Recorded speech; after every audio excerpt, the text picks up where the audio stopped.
नमस्कार दोस्तों। अगर आपने कभी सोचा कि दलित समाज सिर्फ आरक्षण या सरकारी नौकरी के पीछे भागता है, तो आज की ये वीडियो आपकी सोच को जड़ से हिला देगी। आज हम बात करने वाले हैं भारत के उन 10 अंबेडकरवादी करोड़पतियों की, जिन्होंने जाति की सदियों पुरानी दीवारों को तोड़कर बिजनेस की दुनिया में अपना साम्राज्य खड़ा किया। ये लोग बाबा साहेब डॉक्टर भीमराव अंबेडकर के शिक्षित बनो, संगठित रहो, संघर्ष करो और नौकरी मांगने वाले नहीं, नौकरी देने वाले बनो वाले मंत्र को अपनी जिंदगी में उतारने वाले हैं। कई तो बौद्ध धर्म अपनाकर समता, करुणा और स्वाभिमान की राह पर चल रहे हैं।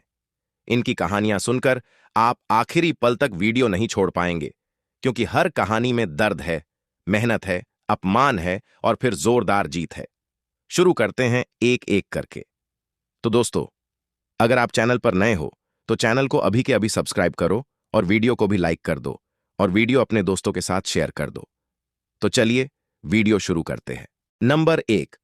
तो दोस्तों, नंबर 1 पर आते हैं राजेश सरैया। उत्तर प्रदेश के सीतापुर जिले के सरैया सानी गांव में एक मध्यम वर्गीय दलित परिवार में जन्मे राजेश। उनके पिता नाथाराम ने पारंपरिक नीच नामों से आगे बढ़कर बेटे को राजेश नाम दिया, ताकि समाज की नीची नजरों से बचा जा सके। राजेश ने देहरादून में पढ़ाई की और फिर यूक्रेन के Kyiv institute of civil aviation से एरोनॉटिकल साइंस की डिग्री ली। वहां उन्होंने स्टील ट्रेडिंग के गुण सीखे। आज वे जर्मनी के डसेलडॉर्फ में स्थित स्टील मॉन्ट ट्रेडिंग लिमिटेड के सीईओ हैं। कंपनी स्टील, कमोडिटीज और शिपिंग में दुनिया भर में काम करती है। कई रिपोर्टों में उन्हें भारत का पहला दलित अरबपति बताया गया है। उन्हें 2014 में पद्मश्री मिला। राजेश अंबेडकरवादी विचारों से गहराई से जुड़े हैं और DICCI से जुड़े रहे हैं। उनकी कहानी साबित करती है कि शिक्षा और मेहनत से कोई भी दुनिया जीत सकता है। नंबर 2। दूसरे नंबर पर आते हैं अशोक खाड़े। महाराष्ट्र के सांगली जिले के पेड़ गांव में चमार समुदाय में जन्मे अशोक। परिवार इतना गरीब था कि कई बार भूखे सोना पड़ता था। पिता मुंबई में मोची का काम करते थे, मां मजदूरी। 6 भाई बहनों में अशोक ने मुश्किल से पढ़ाई की। मुंबई आकर मजगांव डॉक में अप्रेंटिस ड्राफ्ट्समैन बने। 18 साल नौकरी करने के बाद 1993 में भाइयों दत्ता और सुरेश के साथ दास ऑफशोर इंजीनियरिंग शुरू की।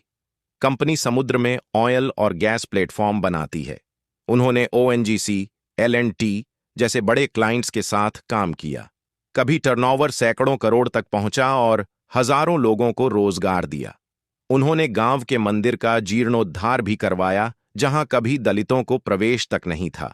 वे अशोक की कहानी दलित मिलियनेयर्स किताब में दर्ज है। वे बाबा साहेब के स्वावलंबन के विचारों पर चलते हैं। नंबर 3। तीसरे नंबर पर आती है कल्पना सरोज। महाराष्ट्र के अकोला में दलित परिवार में जन्मी कल्पना। उनकी 12 साल की उम्र में शादी हो गई। घरेलू हिंसा झेली, अपमान सहा, यहां तक कि आत्महत्या की कोशिश भी की। वे 16 साल की उम्र में मुंबई लौटीं और गारमेंट फैक्ट्री में दिन के सिर्फ 2 रुपये कमाए। सरकारी लोन लेकर सिलाई का काम शुरू किया, फिर फर्नीचर और रियल एस्टेट में उतरीं। 2000 के दशक में डूबती हुई कामनी ट्यूब्स कंपनी को संभाला, हजारों कर्मचारियों का वेतन चुकाया, कर्ज निपटाया और कंपनी को मुनाफे में लाया। उनकी व्यक्तिगत संपत्ति करोड़ों में बताई जाती है। कल्पना जी को 2013 में पद्मश्री मिला। कल्पना बौद्ध धर्म अपना चुकी हैं और बाबा साहेब के विचारों को दिल से मानती हैं। उनकी कहानी साबित करती है कि दलित महिलाएं भी अंबेडकरवादी राह पर करोड़ों का साम्राज्य बना सकती हैं। नंबर 4। चौथे नंबर पर आते हैं मिलिंद कांबले। महाराष्ट्र के लातूर जिले में जन्मे मिलिंद सिविल इंजीनियर हैं। 2005 में उन्होंने Dalit Indian chamber of commerce and industry यानी DICCI की स्थापना की। संगठन का नारा है, नौकरी मांगने वाले नहीं, नौकरी देने वाले बनो। DICCI के जरिए हजारों दलित उद्यमियों को जोड़कर व्यापार मीले, फंडिंग और मेंटरशिप दी। खुद कंस्ट्रक्शन और इंफ्रास्ट्रक्चर में बिजनेस चलाते हैं। उन्हें 2013 में पद्मश्री मिला। मिलिंद बाबा साहेब के आर्थिक सशक्तिकरण के विचारों को जिंदा रखते हैं और कहते हैं कि दलित युवाओं को नौकरी की भीख नहीं, अपना बिजनेस खड़ा करना चाहिए। नंबर 5। 5वें नंबर पर आते हैं देवजी भाई मकवाना। गुजरात के भावनगर से जुड़े देवजी भाई सूरज फिलामेंट्स के फाउंडर और सीईओ रहे। फिलामेंट यान के बिजनेस में उन्होंने सैकड़ों करोड़ का टर्नओवर बनाया। दलित मिलियनेयर्स और अन्य रिपोर्टों में उन्हें टॉप दलित उद्यमियों में गिना गया। उनका संघर्ष भरा सफर रहा, लेकिन मेहनत और लगन से सफलता मिली। वे भी अंबेडकरवादी विचारों से प्रेरित हैं और समुदाय को आगे बढ़ाने की कोशिश करते हैं। नंबर 6। छठे नंबर पर आते हैं संजय क्षीरसागर। मुंबई के चाल में पले बड़े संजय। उनके पिता डिफेंस अकाउंट्स में क्लर्क थे और आरक्षण के बावजूद प्रमोशन में भेदभाव झेला। संजय ने कॉन्वेंट स्कूल और कॉलेज से फिजिक्स की पढ़ाई की। क्रॉम्पटन ग्रीव्स में नौकरी के साथ साउंड सिस्टम का साइड बिजनेस शुरू किया। साउंड कॉन्सेप्ट ब्रांड बनाया।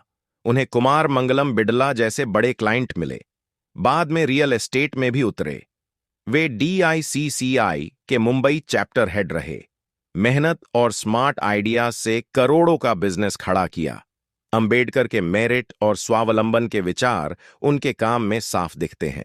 नंबर 7। 7वें नंबर पर आते हैं स्वप्निल भिंगरदेवे। महाराष्ट्र में शुगर इंडस्ट्री में उतरे। खांडोबा प्रसन्ना साखर कारखाना चलाया। LPG डिस्ट्रीब्यूशन से शुरू करके शुगर फैक्ट्री तक पहुंचे। उन्होंने शक्तिशाली शुगर लॉबी और जातिगत बाधाओं का सामना किया। बैंक लोन और जमीन के मुद्दों से जूझे, लेकिन हार नहीं मानी। टर्नओवर करोड़ों में रहा। अंबेडकरवादी सोच रखते हुए उन्होंने साबित किया कि दलित उद्यमी किसी भी बड़े उद्योग में टक्कर ले सकते हैं। नंबर 8। 8वें नंबर पर आते हैं मलकियत चंद जानागल। पंजाब के लुधियाना में जन्मे मलकियत, जिनका परिवार खेतिहर मजदूर था। पिता ने टेलरिंग शुरू की। मलकियत ने 12वीं तक पढ़ाई की, हौजरी फैक्ट्री में मास्टर कट्टर बने, फिर अपना जानागल एक्सपोर्ट्स शुरू किया। टी शर्ट मैन्युफैक्चरिंग और एक्सपोर्ट शुरू किया यूरोप अफ्रीका तक। टर्नओवर लगभग 70 से 80 करोड़ तक रिपोर्ट हुआ। उन्होंने ज्यादातर कर्मचारी दलित समुदाय से रखे। दलित मिलियनेयर्स किताब में उनकी कहानी मनी ग्रोज ऑन ट्रीज नाम से है। अंबेडकर के विचारों से प्रेरित होकर उन्होंने समुदाय को रोजगार दिया। नंबर 9। 9वें नंबर पर आते हैं डॉक्टर सुशांत मेश्राम। नागपुर के डॉक्टर सुशांत ने गरीबी और जाति भेदभाव झेला। उन्हें बचपन में अच्छा इलाज नहीं मिल पाया क्योंकि वे गरीब और दलित थे। वे MBBS और MD करके स्लीप मेडिसिन स्पेशलिस्ट बने। उन्होंने अमेरिका के जॉन्स हॉपकिंस से ट्रेनिंग ली। साथ ही नागपुर में मल्टी स्पेशलिटी अस्पताल और Ambedkar institute of medical science की योजना बनाई। वे साफ कहते हैं कि बाबा साहेब के विचारों को फॉलो करने के बाद हम दलित नहीं रहे। अब वे स्वास्थ्य सेवा के जरिए समाज सेवा करते हैं। नंबर 10। 10वें नंबर पर आते हैं भगवान गवई। महाराष्ट्र के बुल्ढाणा से मुंबई आए परिवार के साथ भगवान ने बचपन में निर्माण साइट पर ईंट पत्थर ढोए। मां मजदूर थीं। उन्हें पढ़ाई पूरी करके HPCL में नौकरी मिली, लेकिन जाति भेदभाव झेला। कोर्ट केस लड़ा। फिर बहरीन और दुबई गए। ऑयल ट्रेडिंग सीखी। उन्होंने 2003 में पार्टनरशिप में बिजनेस शुरू किया। बाद में अपनी सौरभ एनर्जी DMCC चलाई, जिसका टर्नओवर करोड़ों डॉलर में रहा।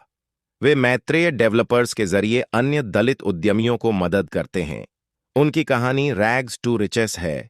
वे अंबेडकरवादी और बौद्ध विचारों से जुड़े हैं। दोस्तों, ये 10 नाम सिर्फ नाम नहीं हैं। ये बाबा साहेब डॉक्टर अंबेडकर के सपनों के जीवंत उदाहरण हैं। उन्होंने शिक्षा, मेहनत, संगठन और स्वावलंबन से जाति की जंजीरें तोड़ी। DICCI जैसे संगठन उनके प्रयासों का नतीजा है। आज भी हजारों दलित युवा इनसे प्रेरणा लेकर बिजनेस शुरू कर रहे हैं।